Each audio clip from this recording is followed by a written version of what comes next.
Welcome everyone to Sports Shorts Monday. Ronnie Rantz, Tommy Krysan, TK over at Court Street Cafe in the heart of Port Allen, Louisiana, just 5 minutes across the Mississippi River Bridge from downtown Baton Rouge. I'm at an undisclosed location. Joe Burrow in the background right there chilling. He's still one smoking that cigar. Rocking my Pensacola Blue Wahoo's hat. That's what that is right there. All right, TK, a lot of good stuff to talk about. One, the LSU Tigers spoke today. You heard the press conference. You'll have some information about that press conference today. New Orleans Saints lose another player due to an injury. They already lost one defensive lineman. They lost an offensive lineman today. Not good news. We'll tell you about that. Teddy Bridgewater retiring.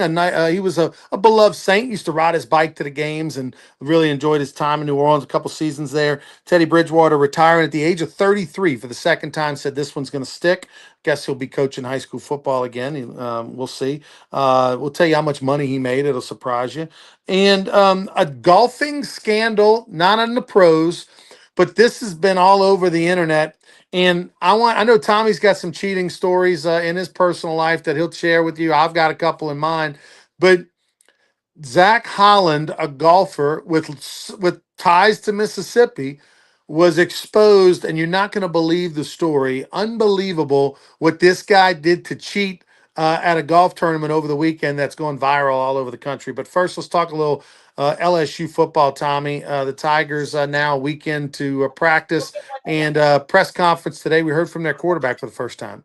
Yeah, you heard from a lot of people, but Sam Levitt met with the media and talked a little bit, made some comments, took some question and answer. I think the key thing, Ronnie, he was asked about his foot. He said, "I'm 100% healthy and I have been for months." Of course, that surgery he had has been known to be tough to recover from, but they have some highlight clips of him rolling out and throwing the ball, looking good. That was the first time he met with the media.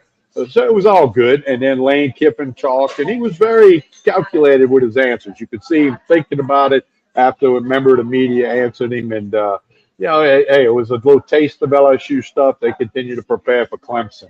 Well, that's good news for Tiger fans to hear him say, not only am I 100%, but that I've been 100% for months with the words that he said. That bodes well. That he's been able to go through all summer working with his receivers on timing and whatnot, and conditioning and everything, and being 100%. So good news there. And then as you know, a lot of coaches, you didn't really get much out of your head coach there. Uh, the New Orleans Saints, not good news today. No, they lost a backup offensive lineman, a guy that could play a couple of positions. Dylan Radins, ACL out for the year. Okay, he's done for the year. Also, Cam Jordan with a hamstring issue that's got to be monitored day to day, is what I read at CrescentCitySports.com. But that's a defensive lineman at Reese, and then an offensive lineman out for the year with ACL injuries. And if there's a silver lining, you still got a bunch of weeks to get ready for the season. Somebody could step up, somebody could fill that role, learn what they got to do, and go from there. So, but you hate to see injuries for anybody in any sport, any level. But that's tough on the Saints. They do play in the Dome this Saturday afternoon at 3 o'clock against the Jacksonville Jaguars, and then they're not back in the Dome for quite a while because the first two regular season games are on the road.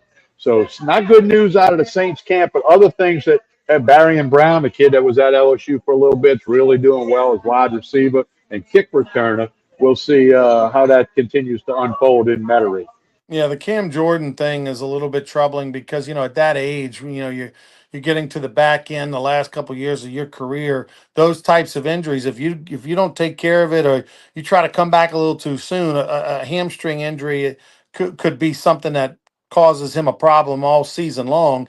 And all of a sudden now, if you're talking about potentially not having Cam Jordan and Breesy missing from your defensive line, now that's a problem because those are two productive players. So I would think Cam Jordan doesn't need 5 weeks of training camp. So, I'm sure he's okay with missing right now. We know he was participating up at the Canton, Ohio. He was up there for the celebration for Drew Brees over the weekend. But definitely that's something to watch when it comes to Cam Jordan. Uh, Speaking of Drew Brees, albeit we all know my personal opinions of Drew. He had a home run on that speech over the weekend. Yeah, he really did, Ryan. He talked about the city of New Orleans. If you love New Orleans, they'll love you back. I mean, he obviously put a lot of time and effort into the speech, and he had a home run. Now, what's not a home run is his bust, like the bronze, headshot of him, nationally, locally, regionally, truly awful is the words I use. It doesn't look anything like him. Not even like you kind of look from the side and go, is that maybe him? The comments have been so bad it almost makes me think they would redo it. I don't know if that's going to be the case or not. But then somebody pointed out that bronze statues never look. I mean, we Right. don't expect it to look like I took the picture with my camera. We don't expect that. But you expect some resemblance. And in Drew Brees' case, there's none. A big article at CrescentCitySports.com says his bust is a bust. Um, whoever. So all right. So late '80s. Well, no, I think it was 1986. I believe Lionel Richie came out with a song. Hello, hello, is it me you're looking for? I can see it in your eyes. Well, that song, there's a video. And in the video, he plays kind of a creepy professor at a college. There's a blind student. Of course, she's a very attractive blind student, and it's in like a clay making class. So like the movie Ghost, right, with the wheel and the clay and all that. And this blind woman is making a clay face of a person, and it's revealed at the end that it's Lionel Richie, right? That clay picture looks exactly like Lionel Richie. He's got his Jerry curl and everything. I mean, it's down to a T. So whoever did the clay head of Lionel Richie in the Hello music video from 1986, find that person and have them redo Drew Brees' bronze head because it's terrible. Ronnie, we're getting a request for you to repeat those vocals, the little thing you just rolled. Randy Jones says, Jumbo with the vocals, let's go. No, but I'm telling you, man, you need to watch. If you watch that video, you're blown away. Like, wow, that's really good. How much they made that clay head look like Lionel Richie. I just don't understand in this day and age with 3D printers and AI and everything else we got. How can we not have a face on a bronze statue at the Pro Football Hall of Fame not look like the guy, or at least kind of like the guy? Again, it's like there's no resemblance. I mean, the hair is not right. They do have his birthmark, the little thing he's got on his cheekbone area, but you got to go back to the drawing board on that one, I think.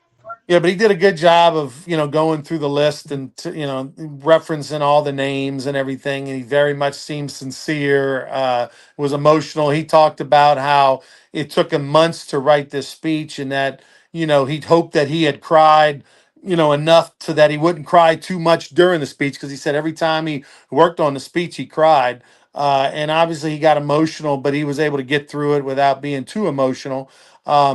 I don't know. I'm torn a little bit, Tommy, about the presenter, right? Sean Payton was the presenter. And in the past, the presenter would step up to the podium and give a speech, a short and condensed one, but he would present. Well, they went to taping all the presenter speeches. And I understand that as being the CEO of Louisiana Sports Hall of Fame, when you have sometimes those presenters can hijack a ceremony, right? And they're told, hey, you got to wrap it up in 3 minutes, and they go 10 minutes or whatever, and it throws you off. And I think that's probably what happened is the presenter speeches went too long. The guys were going rogue, and they said, you know what? It's a made for TV event just as much as it's an event here. We got to make sure we get, we get control of this thing. Um, the Sean Payton stuff was good. It would have probably rang a little bit better had he given a speech versus the taped one. I agree with that. And, I wanted to see more of what he might have said. But like you said, you go through it with the Louisiana Sports Hall of Fame. You have to have some parameters and some guidelines, and they chose to do it that way, and that's the way it went. And one thing else, Adam Vinatieri took some shots up there at some people. You see that? He said Bill Belichick was going to be here, but he had to go to his girlfriend's cheerleading practice or competition or whatever. And then he talked about the guy that it held for his field goals. He said that guy held my balls more than my wife did.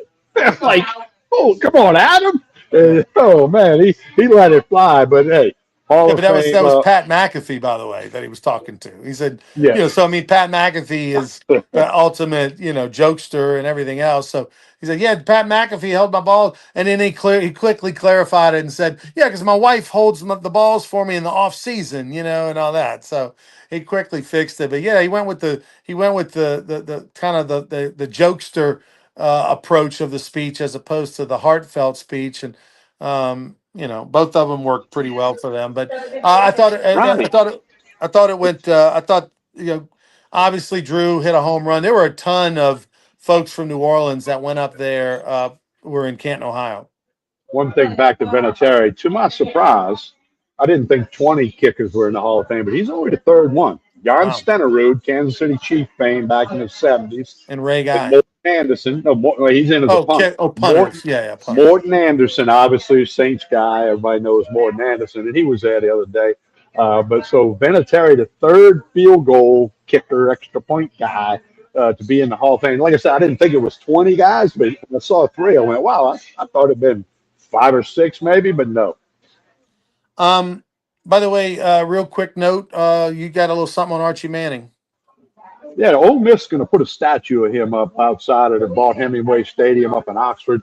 Oh, look, I looked it up because they had an article read 68, 69, and 70. He was the dude. He was a real dude running the football, throwing a little more than most teams threw it.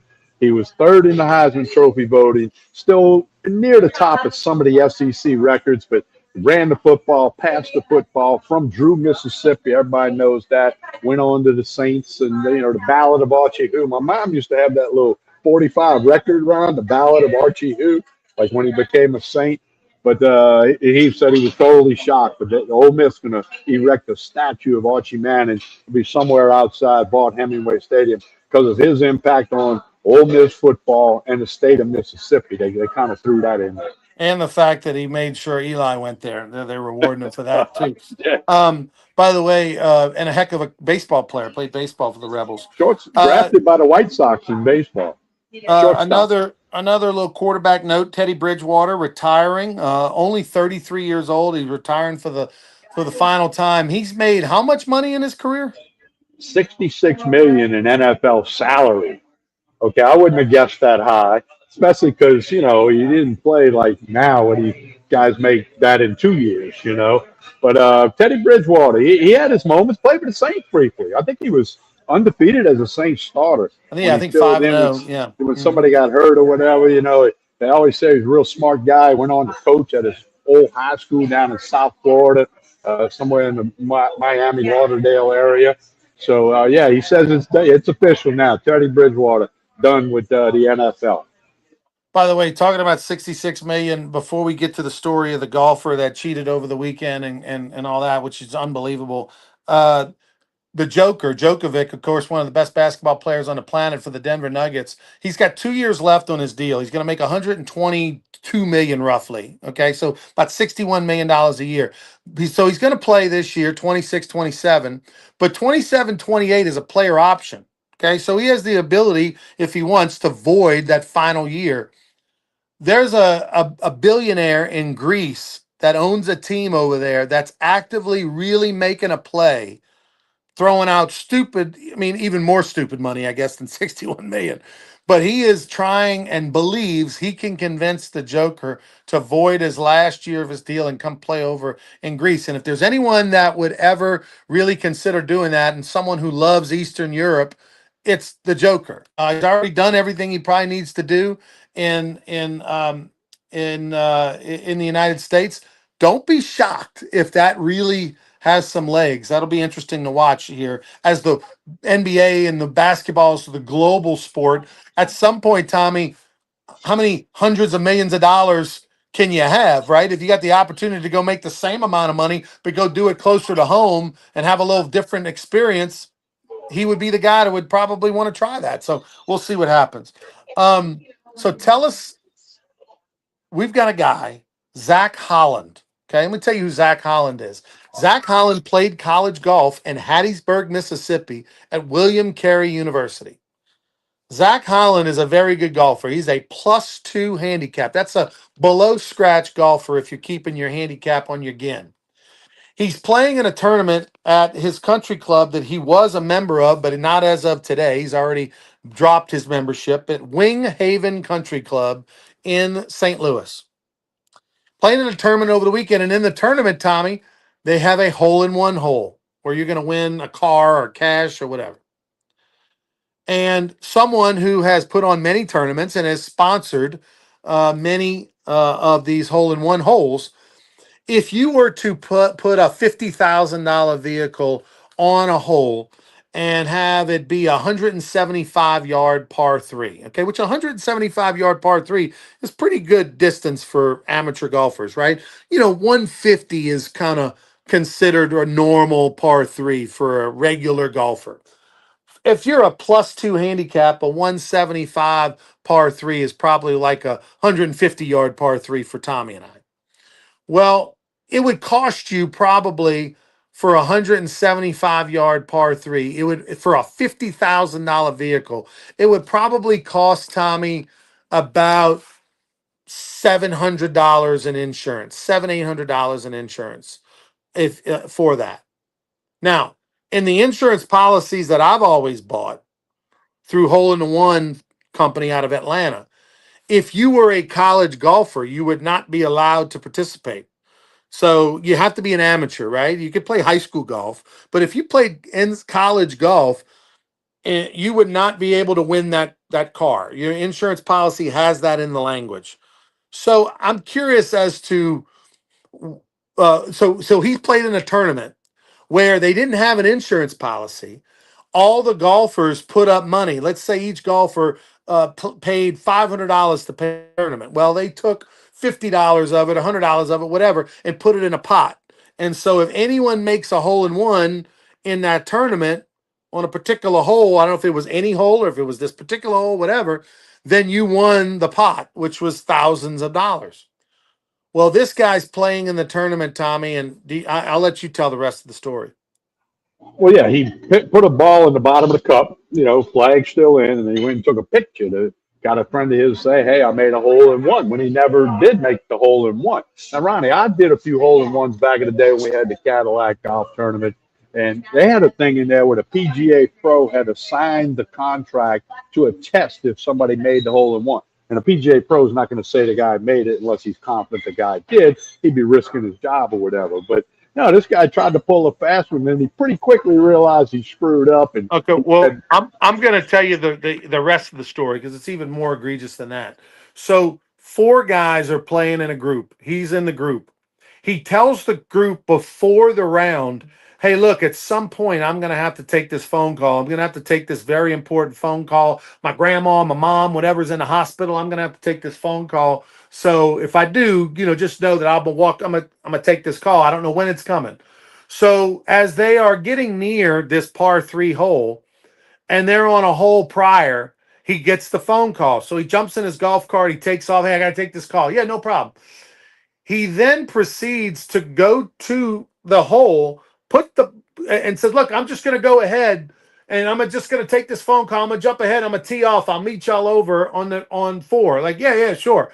So he goes to this hole where prior he had already put the ball in the hole, and he made a little mark in the green to where he acted as if he where there was a dent in the green.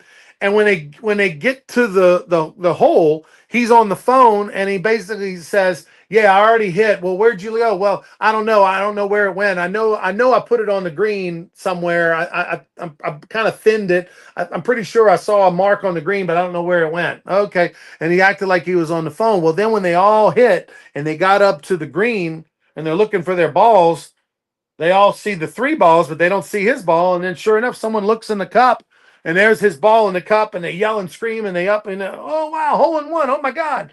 Because he had sold it so well and was such a great actor and sold the story, and nobody thought anything. Well, now they go to the clubhouse after the round, and everybody's talking about their rounds and drinking, and then some people started questioning, like, "What? Well, what was it? What did y'all see it?" And then when people started realizing, well, wait, y'all didn't see him hit, and da da da da, they started checking it out. Well, the pros said, don't worry about it. We got cameras on that hole Oh, or near, or we got cameras over near that hole. Well, the guy goes in the pro, goes in the back, looks at the camera, sees him pull up his car before the round, sees him go and mess with the hole and put the ball in. Like they got him cold busted on the camera.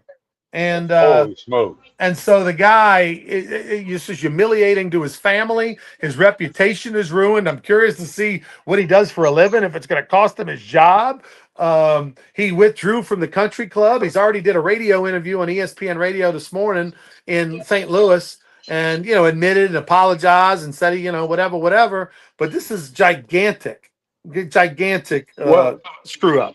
and the fact that he probably sat up the night before. Okay, this is what I'm gonna do. This is how I'm gonna do. He made a plan. He didn't come up with it while he pretended the phone was ringing. I mean, he staked this thing out and had a plan. I'm gonna do A, B, C, the whole bit, and he screwed over all his friends. I mean, he took money. He was taking money from his friends.